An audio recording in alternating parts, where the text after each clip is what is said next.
How's it going, guys? Thanks for tuning into this episode of the Phil Talk Sports Podcast. We are exactly 1 week away from the kickoff of the college football season, not counting week 0.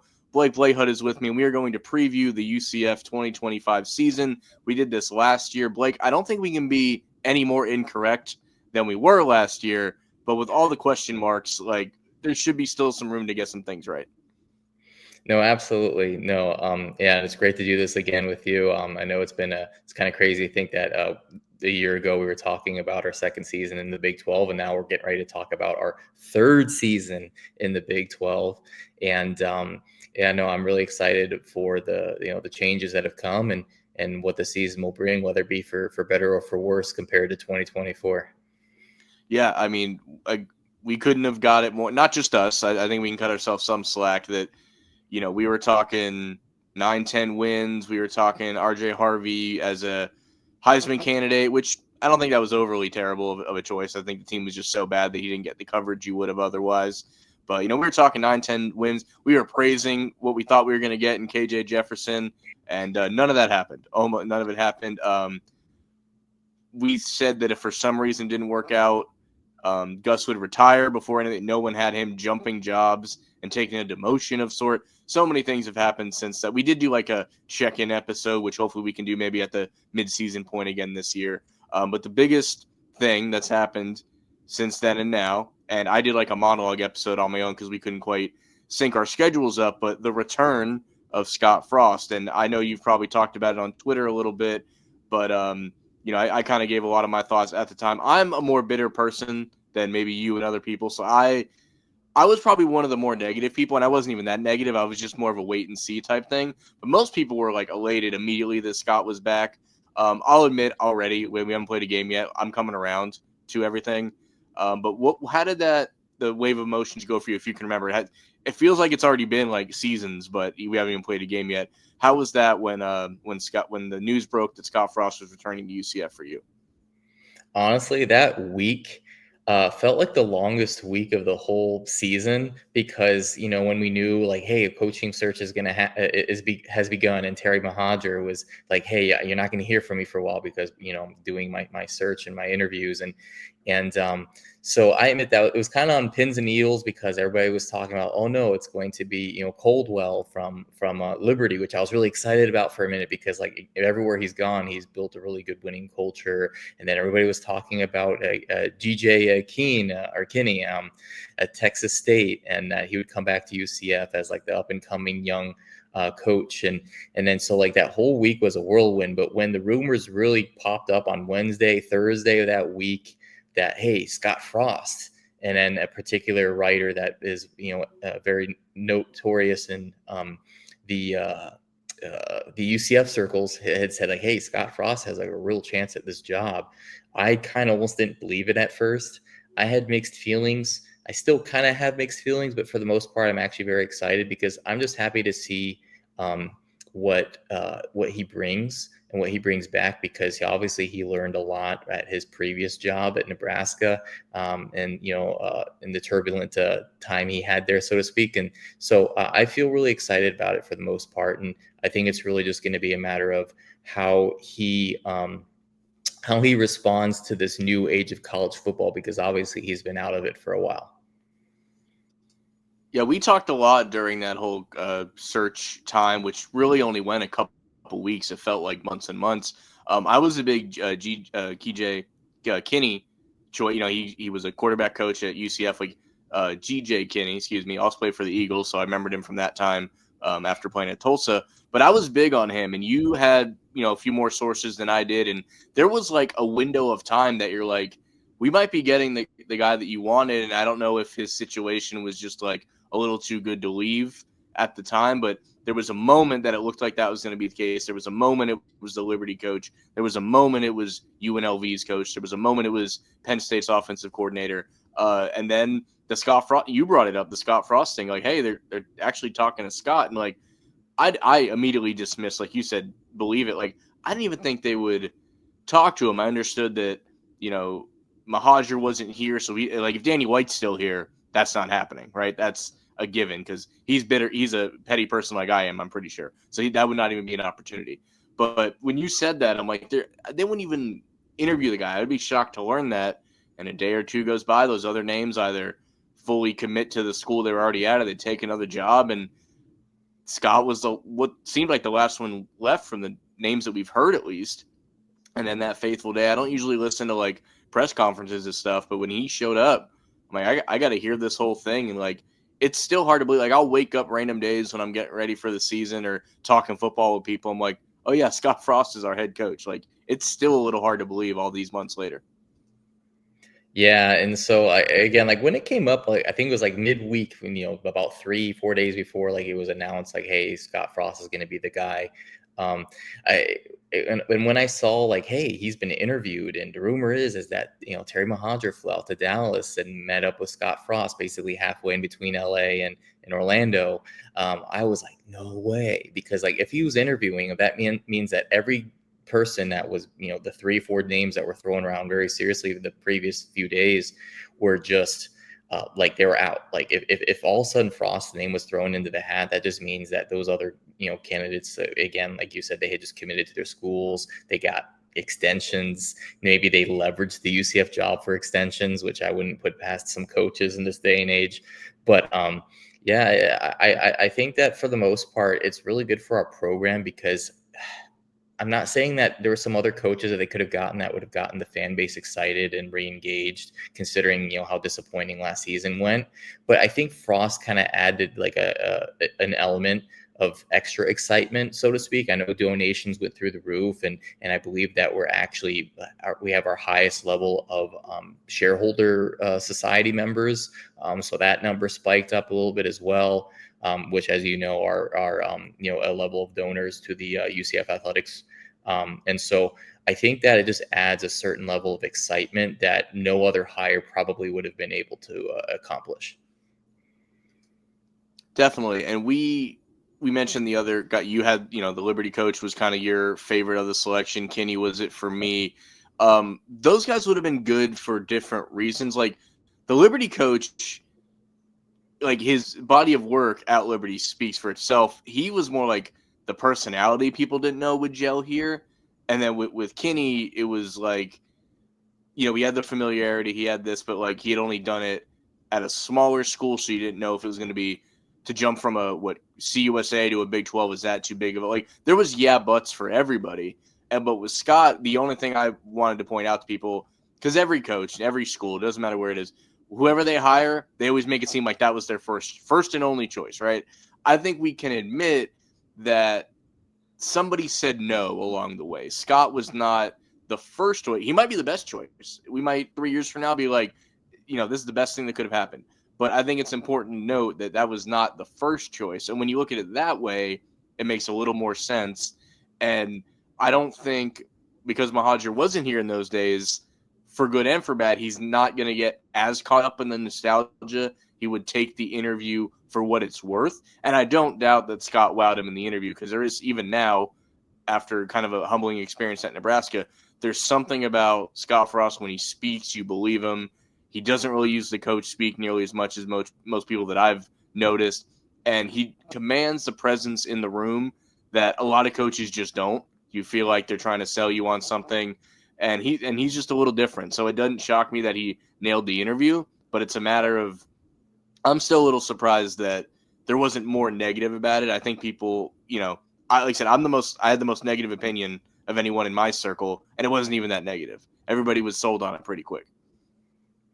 Yeah, no, and I think that like there's still a number of people that are, maybe, I shouldn't say skeptical, but they're just kind of like still in the wait and see, because it's like, hey, he's been out of the college, game for a while, because like literally when NIL became what it is now, he missed all of that transformation. Like he kind of like got out just as like, hey, it's going to be like implemented, and things were starting to come out and about. But I do think that he is the right coach for us right now.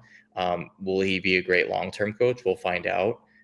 Is there an opportunity that he would, not to be devil's advocate here, but if he was to be successful at UCF, which I, hope and pray that he is there an opportunity that he would leave UCF for? again?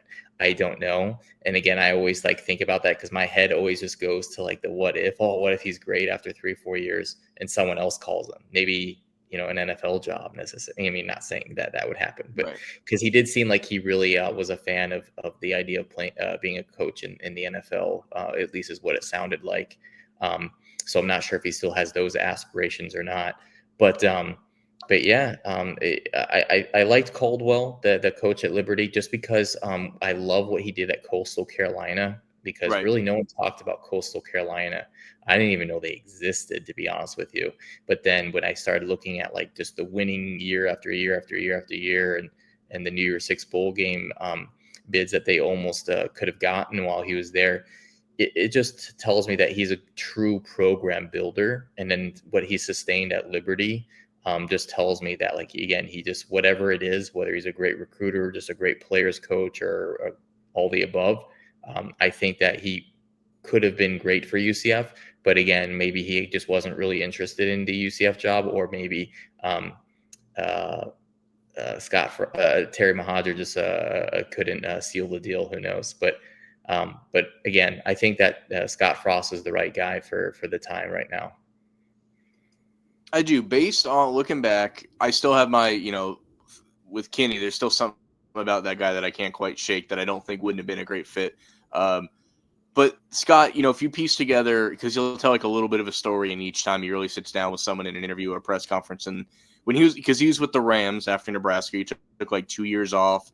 His really only coaching, even in the spotlight at all, he coached like the All-American game for high school or something at one point, and then he was with the Rams as an offensive analyst, and he seemed pretty safe that, maybe I'll be a quarterback coach, maybe I'll be an offensive coordinator, maybe one day I could be an NFL head coach. But he seemed pretty content, is the word I'm going to use here, that like my future in this job will be at the pro level. And he said one thing he has said in many interviews is really the only college job he would have considered was UCF. And me and you both listen to the Mark Daniels radio show every morning or most mornings. One point he dropped the nugget that last year Gus actually reached out to him about the offensive coordinator position. And Scott felt like if he was going to come back here connected to the Gus wagon, if the Gus wagon doesn't work out, that strikes 2 and 3 right there. So that was I don't think that conversation got very far, but it was one that happened. So that's just another what if scenario. But I think, and of course, especially in today's college football, you always worry, players, coaches alike, if they're going to leave. I truthfully, and maybe we were naive to think this before, after everything with Nebraska, because let's be honest, in 2017, that is the only job that Frost would have left for. And I think we're far enough removed that he didn't really want to leave. I think we know that now. I think that's more confirmed than ever. I think we always had reservations that was the case. But realistically now, let's say, like you said, he has a solid above average 3-4 years and that contract's coming up. What would it take? It would have to be a school that, and we shouldn't take too much time on this, but like, I really don't know what type of package it would take to get him to leave UCF if he actually does get it back on track, because he would be getting his career back on track as well as the program. So it'd be really hard to, like, this guy was as down as you can get. Like, his wife had to talk him into working with the Rams because he's like, you need to do something. You need to get out there again. So it would be really interesting, perplexing to see what kind of package it would take to get him to leave. Not that we would want him to leave again if things are going. And the flip side to that is, if this year doesn't go fantastic and next year doesn't go great, like, what's his leash? When do fans start turning on him? Because a very interesting stat about Frost, as much as he has the lore here, he's had one winning season as a head coach, and it was the year we went undefeated. So that is still something that's worth noting. Yeah, well, I mean, I think that it might not necessarily be a money thing that would take him from UCF, just because of all the money that he got from Nebraska and the buyout that he got there. So he's probably, I would imagine, set for, him and his family are probably set for life for the most part. So it would have to be like a job that I guess that would just really speak to him, like, hey, this is something that I would be passionate about. But no, and so I think that in terms of the leash that he has, I think he has 2 full seasons.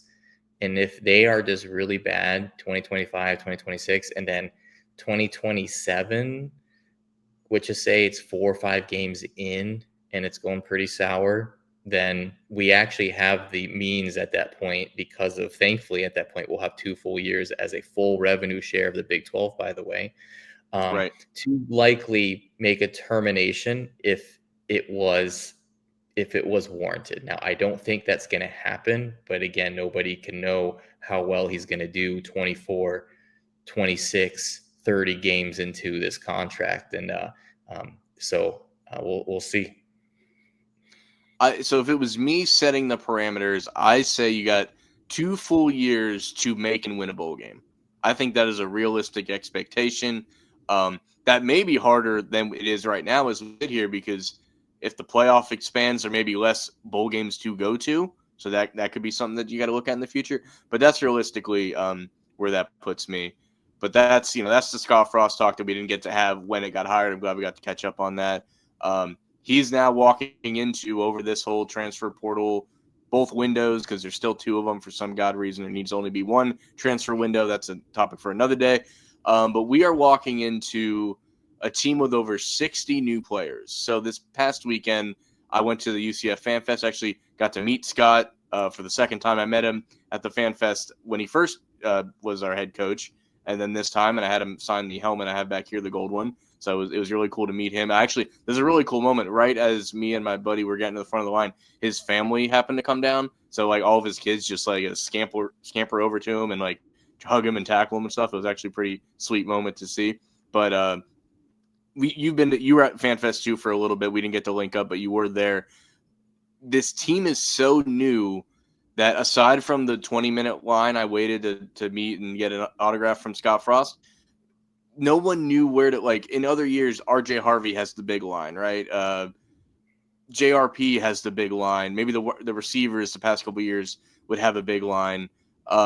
There was nobody knew where to go because they didn't know who to go see. The team is so new that, like, Paul, the offensive lineman, the guy from Germany, John Walker, Najee Kelly, they'd have like 10 people in their line. It'd still be easy enough to get through. But it was one of the weirder fan fests that I think I've ever been to because nobody knew where to go. And it really was the antithesis of, like, I forget how many scholarships you're allowed to have. Is it 85, 90? We have 60 new players. We have over 2/3 of the team are people that weren't here last year. And it's just such a weird scenario. And the fan fest just like put a microscope on that, in my opinion. Yeah, no, I really feel like the only recognizable people, obviously it's kind of hard to miss them, is Paul Rubelt, aka the Yep. Berlin Wall, because he's 6'10", and he's,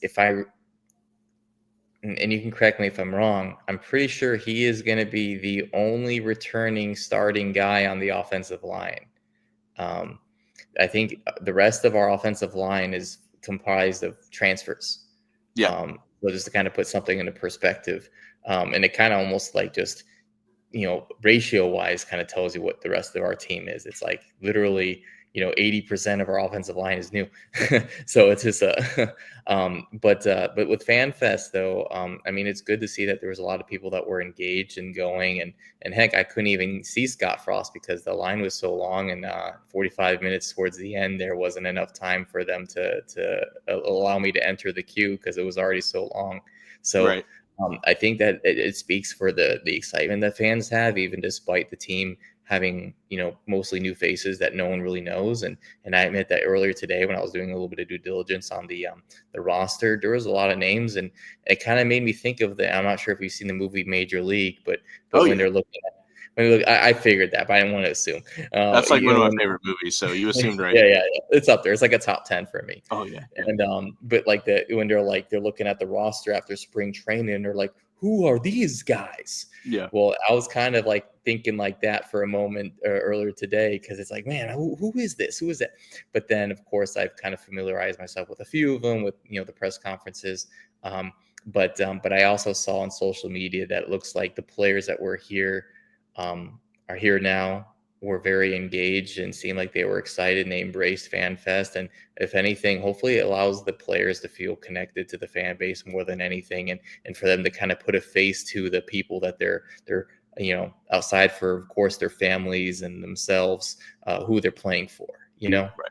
Yeah, I agree. It seemed like a very engaged group. Like there was only a handful of guys, one to remember, but as far as like from fan fest to fan fest, like TJ Bullard is a guy that like the few times I've gotten to interact with him, I always enjoy. You know, his dad is a WWE wrestler. I'm a big wrestling fan. I work in wrestling now with PWR, so he's actually signed the WWE has like an NIL deal thing. They can sign the college athlete now, and then if they chose to go that career route in the future, they're already signed up. So he's already signed one of those. So I'm like, hey man, we can see you in the ring after your senior year and all that stuff. So like that was someone that I enjoyed seeing. Miles Montgomery was a real joy to talk to. I complimented him on hosting the podcast that he's been doing on the YouTube channel for UCF. I thought he's done a very good job with that. But outside of the Henderson twins, right? Talk to them for a minute. Not a lot of other. It was really hard to like. There was. I'll be honest with you. I don't know if you have the new game. Playing college football 26 has helped me get like acquainted with this roster a lot because of how new everybody is.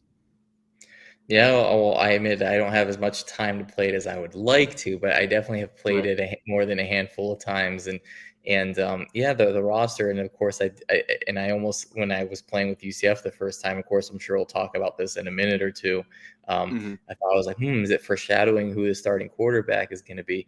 Right. Because obviously it already had someone there, and what their rating was, but no, I could see how this video game can help people get familiarized with the rosters because all they got to do is just update the roster online, and then at any given time they're able to see who's on it without even having to go look it up. Yeah, I mean, I think it's going to be a necessary tool from year to year if these transfer portal classes continue to be as like outlandish as they are. It's going to be a necessary tool, I feel. But you hinted on it, and it's really the biggest topic of the whole offseason outside of Frost being hired. Is we by the time you guys hear this, we're recording on a Wednesday night. I'll drop it on Thursday. We'll be a week away from the first game. We as fans are no closer to knowing when that ball gets snapped, we don't know who's going to receive it as of right now. And if you're the fan, you don't know any more than you did the moment those quarterbacks got here. We believe it's a 3-person race. So we are going to take out, I guess, de facto 4-stringer Davy Belfer, the son of UCF fighter. Oh, geez, I forgot his name. No, Victor Belfer, excuse me. Used to be a UFC fan, not so much anymore. But so he hasn't been talked about much. So we're going to safely put the redshirt freshman in the 4th slot. Maybe he's going to get redshirted. But that is going to leave us with the collection of Taven Jackson, a quarterback formerly at Tennessee and Indiana. We have Ja'Cory Brown, one of the few returning players who did start a few games last year, did have a memorable game against Arizona State where we narrowly knocked them home. He had an amazing rushing performance, but has been limited as a passer, at least in the Gus Malzahn offense. Maybe Scott Frost will change that. Who knows? And then there is Cam Fencher from Marshall and FAU, particularly bad FAU team last year, but he still had some like highlight moments. People viewed him as a talented quarterback despite that team not doing so well. But that is the 3-man race. And you mentioned the video game. I had one other. Usually, you're the one with the sources between the two of us, but I had a very interesting conversation. I don't want to even give a lot of detail on this person, but like allowed me to believe that Taven Jackson, at least early in camp, got a majority of the first team snaps. And maybe that's evened out over the camp, but that is also who, when you bought the video game, who was starting in the video game. In a lot of the preview magazines, the Phil Steels of the world also had him. But we truly are no closer to, we're leaning that way, and maybe they are as well. But I feel like there's been a late push for Fencher just online, but obviously nobody knows anything. But I don't know. Have you noticed that the late push for Cam? Honestly, I would not be surprised if the Cam Fancher content online is kind of a ploy to throw people off, not just the fans, but maybe like other teams that might be trying to already do their due diligence on UCF because they play them within the first X amount of weeks. I don't know. I know that Fancher, believe it or not, he has the most experience by far. Like it's not even close because he started at Marshall for a while. And if you look at his stat line, I admit it's not like the most impressive. I mean, I'm a huge stats guy. Yeah. But you also have to factor in the circumstances. He played for a Marshall that was transitioning into the Sun Belt, which is debatably a better, more competitive conference than CUSA, at least in recent years. And then of course you have Cam Fancher, who was on an FAU team that last year, and I admit that when I was looking at his stats there, from my understanding, their offensive line was just decimated. So he was playing behind an offensive line that wasn't experienced. So he probably had to improvise, had to scramble a lot. He got sacked 26 times, I believe it was, which just sounds like a lot Yeah. over the course of the 12-game season. So um, I do think that there is some potential there that it is Fancher. My gut wants me to say that it's Jackson, Taven Jackson, just because I think that he sort of fits the mold, so to speak, of Mackenzie Milton, his quarterback coach, and what Yeah. Frost typically historically likes to run on offense. But then again, Frost, he did say that what he did in the AAC might not work in the Big 12. So he might be forced to adapt his offensive philosophy at least a little bit. But if he's going to stay true to his identity in the past with quarterbacks, I think Taven Jackson is probably going to be the guy. If he wants experience, then I think Cam Fancher will be the guy. And Ja'Cory Brown, something tells me that he won't be the starter. But that's just what my gut tells me. I think it's really between Fancher and Jackson and Brown. My gut tells me he's not going to be the starter, but we'll find out hopefully soon. I agree that I don't think Ja'Cory Brown will be the starter, but I think it's for a different reason. I believe he won't be the starter because he's the one of the three guys, out of the three guys, that you can still create a small package of plays around and make that wild night that we've seen in years past with various guys. If he's the starter, you're not doing that with some of the other guys. And Scott has mentioned that like he's not going to play three guys in these early games. That no disrespect for the opponents, if things go the way we expect them to, we should be able to try some things and still get the win. Jacksonville State won the CUSA, so we really shouldn't overlook them too much. But the A&T game, maybe you would think, in theory, you can try a few more things. So I think in this first game, we are going to see Fancher and Jackson, and then in the second game, whoever the starter is, we'll see, and they might save it for the North Carolina game, but I think they will be planning maybe a red zone. We saw a lot of that late last year too, because Gus did everything but run a normal play in the red zone. He either direct snapped to Harvey or brought Ja'Cory Brown in. So I could see a wild night Ja'Cory Brown, and it's quietly actually a 2-quarterback race, and that would not shock me if that's what we see in the first game. Yeah, I agree. Honestly, I think that that's exactly how it's going to go down. It's just going to be a matter of just who really like Frost, and I'm not sure,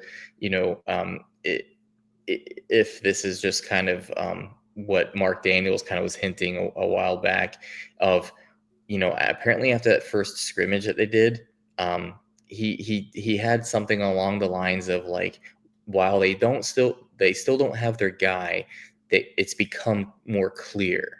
And that was kind of like a hint that like, Daniels, because Daniels was in attendance at that scrimmage. So and he knows ball just as good as anybody.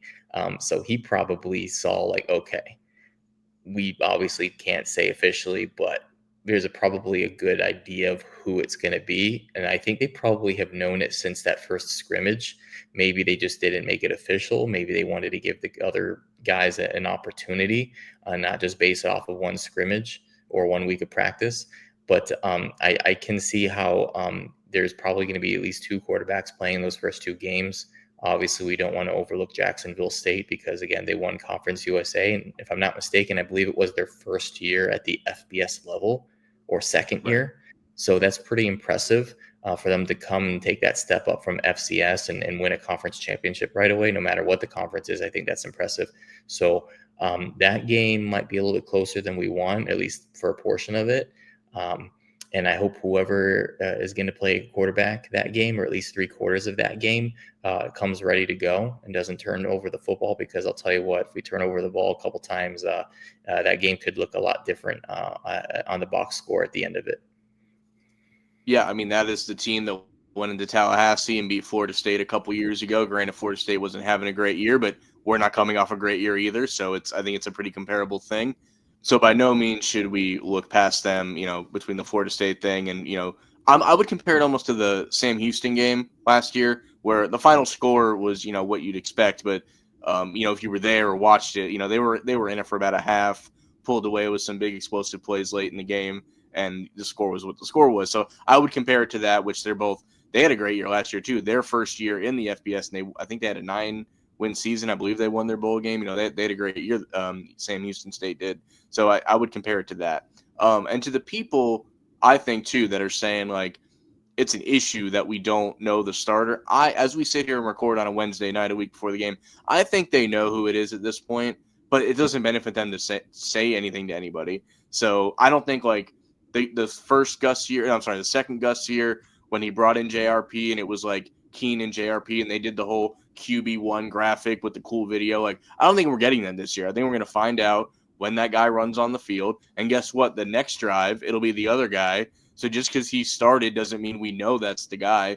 I don't think we're going to know till week 2. I think is really when we're going to find out, because you're going to want it solidified in the FCS level game that you're playing, and you want that guy to play 90% of the game unless you're winning by 50. So I think we'll leave. You're talking about going to the first game. I'm hoping to go to the first game. We might leave there not 100% knowing who that next guy is, who the first guy is. Yeah, and I admit that just being kind of like the way I am, if it's not very apparent after that first game, even though it is Jacksonville State, and yeah, it's not exactly a tune-up game. Our tune-up game is our game 2, so to speak. I feel like then that the quarterback position is a little bit more in flux than we had realized. But I do like to believe that we are in a much better spot quarterback wise than we were last year.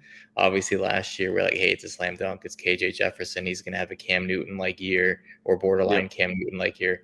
But I do think that it should be, and I'll kind of take a few words from Mark Daniels. It should be more clear who the starting quarterback is after that Jacksonville State game. Even if it was 50-50, we had someone playing for half of it and then someone else playing the other half of it or whatever, whoever performs better, it should be like, okay, that's the guy. Fancher, he passed better. He made better decisions. He didn't turn over the football.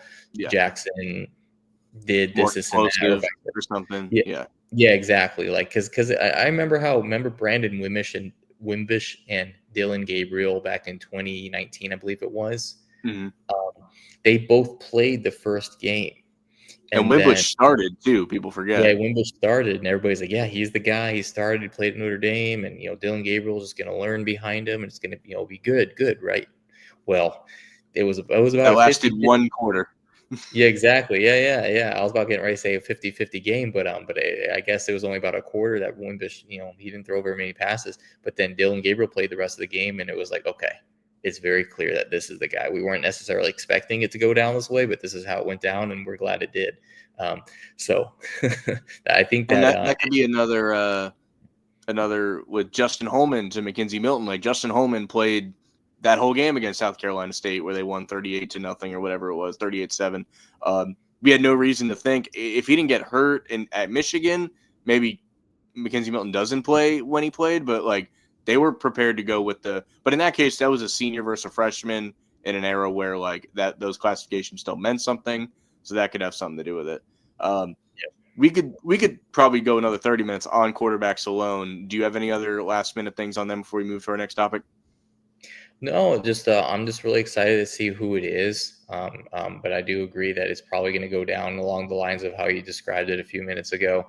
I do like Fancher, and I do like Jackson. And something tells me it's going to be one of those two guys. And Brown is probably not going to be a starter. Maybe he'll play, but I don't think he'll be the starter.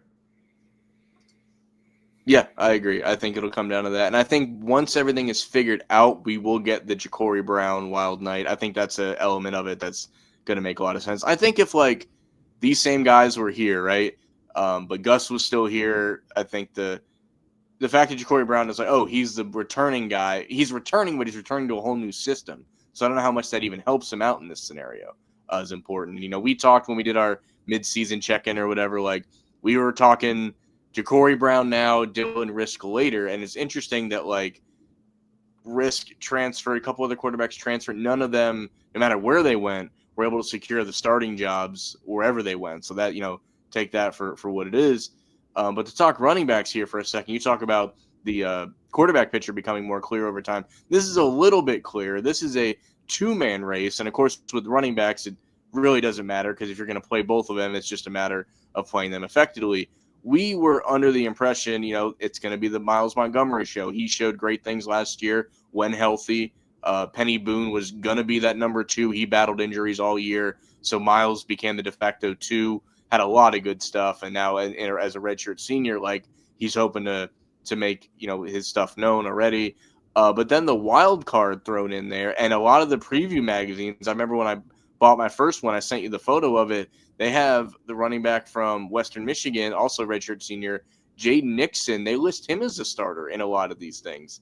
The other person that would have potentially been in that, Tavion, if I say that correctly, Swint, is apparently dinged up to start the year. So it really is just going to be like a two-man thing. This is a little less like important. Not that the running back position isn't important, but like just because one starts doesn't mean the other won't impact. But I would be hard-pressed to not know, especially the way they're marketing Miles Montgomery. Like, I feel like he's going to start the year as the number 1 back, and Nixon would have to just completely overpower it or to just show it on the field every week for that to change. I would be shocked if that's not the case. No, I agree. I think Miles Montgomery is going to be the featured back, so to speak. But don't be surprised if it's kind of like a 60-40, so to speak, where Miles Montgomery gets most of the workload and Jaden Nixon, it gets a good chunk of it. I can see Montgomery, getting, 12 to 15 carries a game, and then maybe Nixon gets like, another, 10 or so.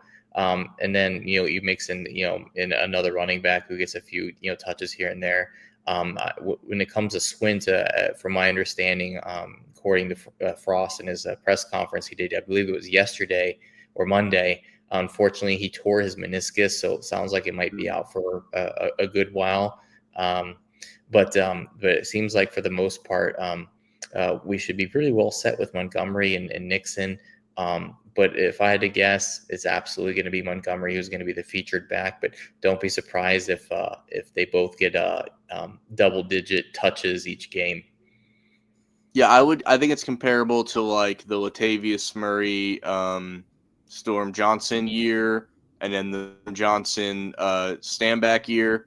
I think it could be a lot like that, where like it's no doubt who the starter is, but probably more like the Storm Johnson William Stanback year, because there were 3 or 4 games that year that Stanback just took over and they fed the hot hand, and it was the difference between a win and a loss. But in 8 of the 12 games, it was a Storm Johnson show, and they put Stanback in when he needed to break. So I could easily see it be similar to that. That's a pretty clear description on that position.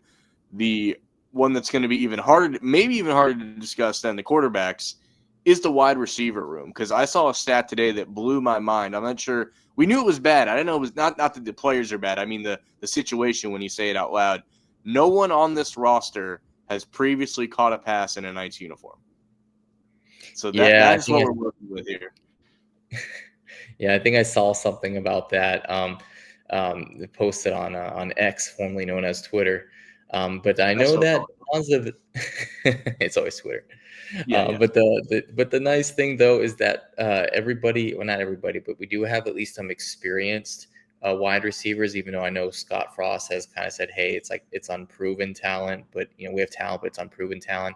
But you have Marcus Burke from Florida. I know while he had limited playing time, he did at least see the field. So it's not like he just rode the bench the whole time. And then you have Dwayne Thomas, who I know that he transferred in from Charlotte at one point, which was now in the American Conference, no longer the AAC. It's called just the American Conference. Great move by them, by the way. Yeah, no, I agree. I think it was a good branding move for sure. But yeah, Dwayne Thomas, he's going to be kind of more of a I'm trying to think of, was it Quincy McDuffie?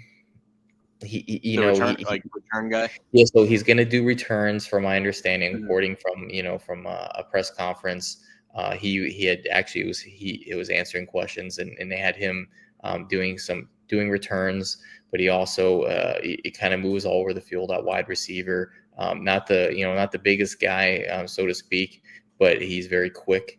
And so I know that he is going to probably be a featured receiver for sure. But Burke and Thomas, and then I can't really speak to anybody else beyond that. But those two, I think, are going to really stand out at wide receiver. I'm intrigued to see DJ Black. He came from a small school, Limestone. That's a college, not a rock. Apparently, they're telling me. But again, I'm basing some of this off the video game, but just like the way the formations were preset into it. I'll tell you one that I'm definitely disappointed is Rick Darius goes by Day Day Farmer. He's number 6 on the roster. I think they had a lot of big plans for him. He's going to miss the entire year. I hope it's one of those scenarios where he at least stays and can play next year. But we've seen a lot of situations where when guys never even get a chance to see the field, they just transfer over to find, a place they can play. But that is someone I hope to see in a Knights uniform next year. I thought he was going to be a big part of the plans this year. But like you said, while they don't have experience with the Knights, this unproven group is at least a experienced unproven group, which is better than just a bunch of young, potentially better than a couple of young guys like Jaden Bridgewater. He's been on the team a couple years, hasn't played yet. That's someone that could make a chance. There was one other I had here. So there's guys that have been on the roster, and then if we're just talking pass catchers, you got Kylan Fox at tight end and Dylan Wade at tight end. He's transferred in from Maryland. Caden Penning, another guy at tight end. So we can hopefully see some of these guys. I think we'll see the tight end position utilized a bit more as it was in the Jordan Akins days with Scott Frost at UCF. I think we'll see someone try to fit a role like that. So that'll be helpful with these receivers. Oh no, I agree. Yeah, Kylon Fox. I'm really excited about that because I know that he actually had entered the transfer portal when Gus Malzahn was announced to no longer be the head coach. And from my understanding, he had a nice long talk with Frost when he was hired, and he decided to take his name out of the portal and come back. Um, and so I really hope that he has a big year because again, I like that he chose to be loyal to the program after, because I can understand wanting to enter the portal in those circumstances because obviously you have to look out for yourself and your future. But I guess when he realized that it was a coach that he feel like he could be successful with, he decided to come back.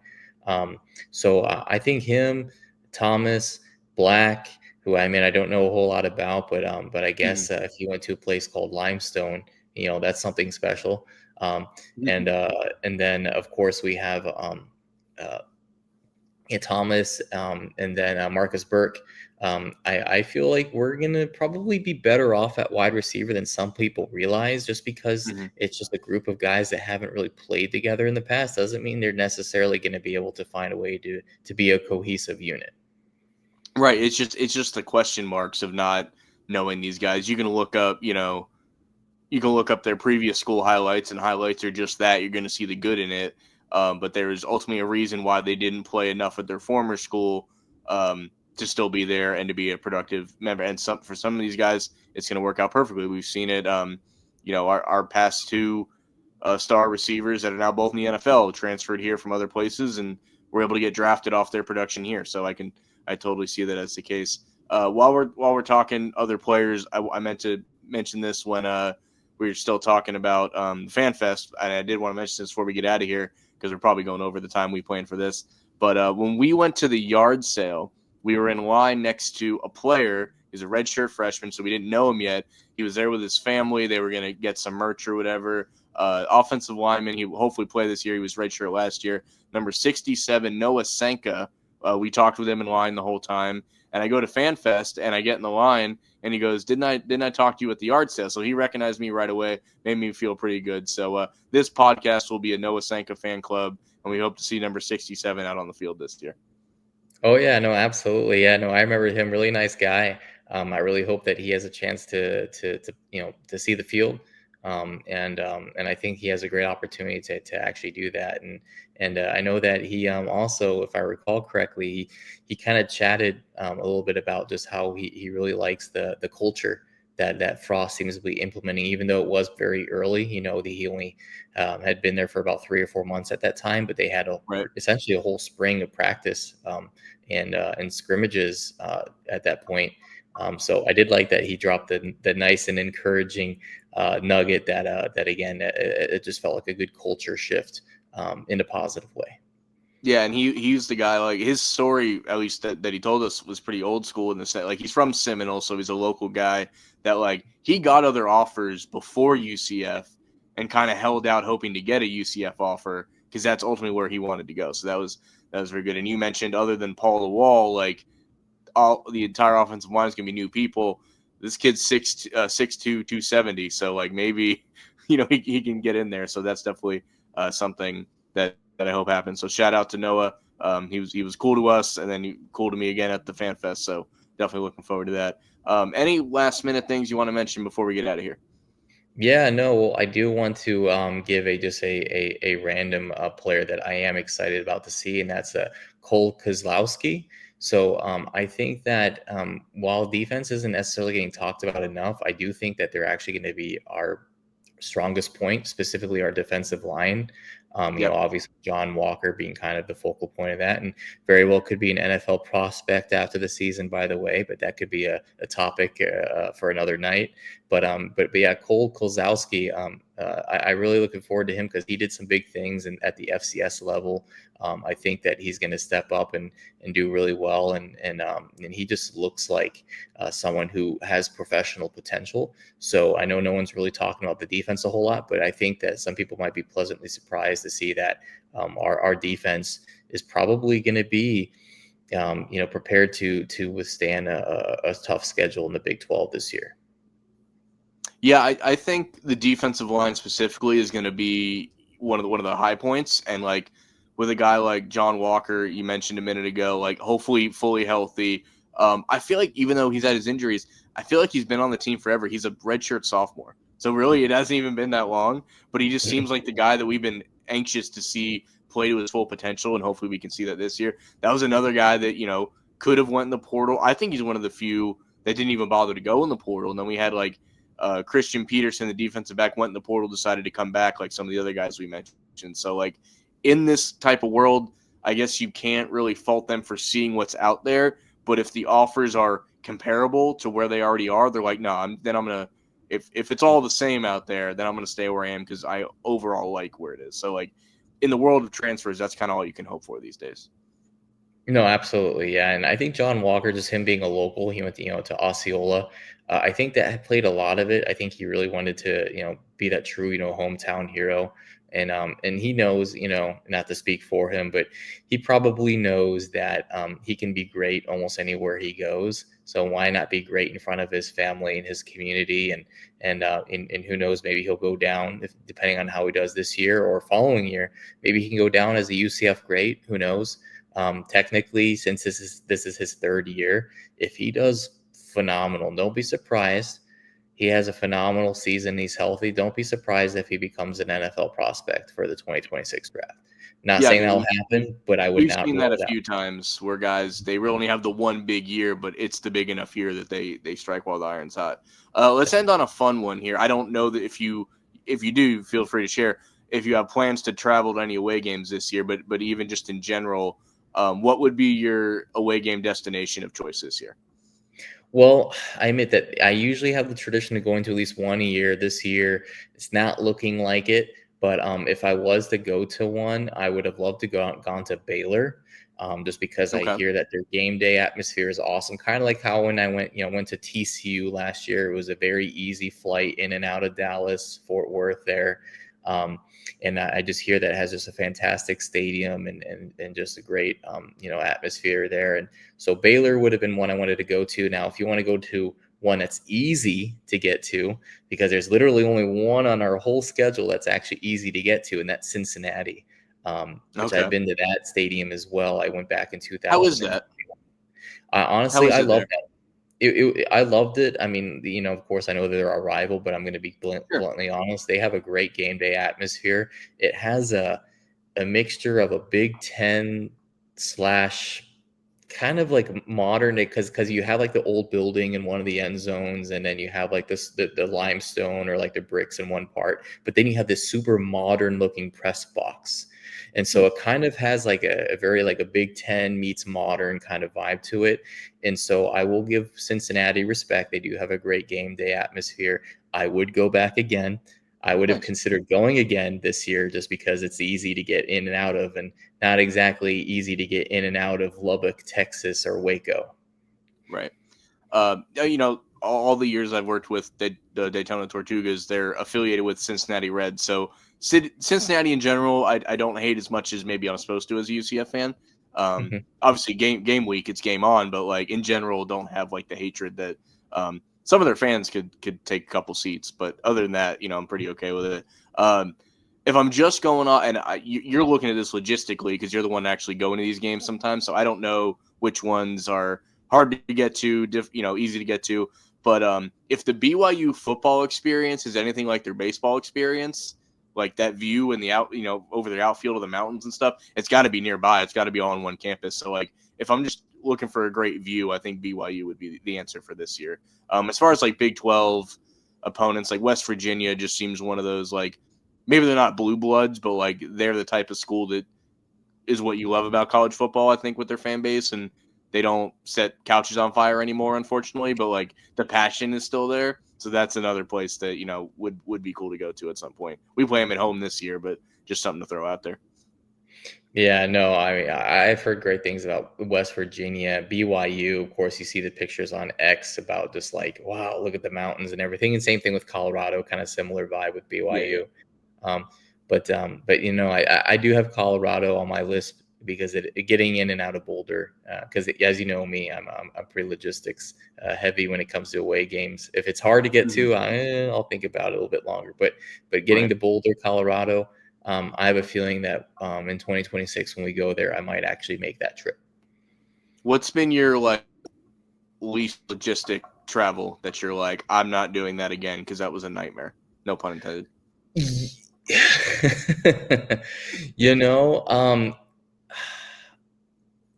trying to think. Well, actually, so the only time I actually had to do like connecting flights was getting to Memphis. I couldn't get a direct Interesting. flight You to think that'd Memphis. be fairly okay?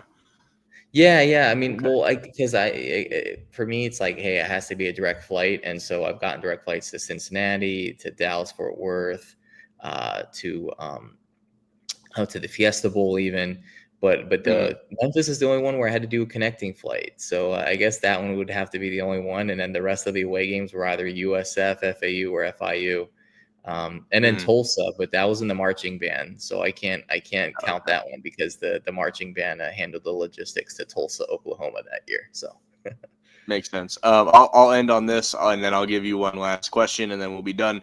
Um, Not knowing anything about Scott Frost the first time, the moment he won me over is when he went and introduced himself to the band.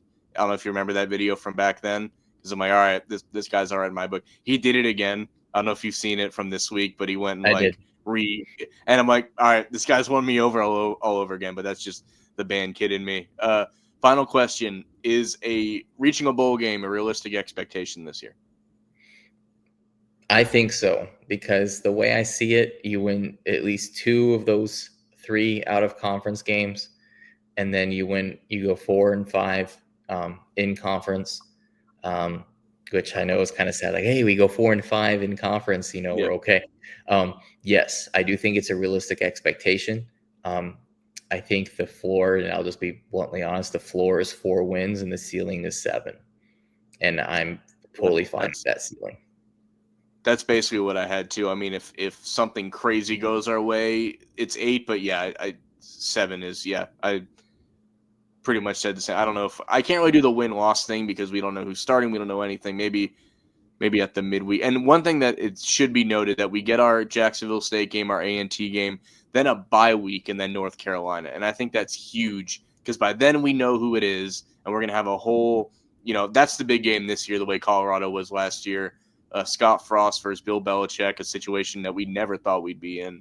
Um, but I'm looking forward to doing Bill Belichick in person. I've done it from afar for so many years that it's going to be fun to do it in person. So I'm looking forward to that very much. But yeah, guys, the season, by the time y'all hear this, it'll be less than a week away. Technically, week 0 is like 4 days away, but we'll be getting ready for the season. And Blake, I look forward to seeing you out at a couple games this year. Always appreciate your time, and always appreciate you guys listening. Go Knights, charge on. College football's back, everyone. Have a good one.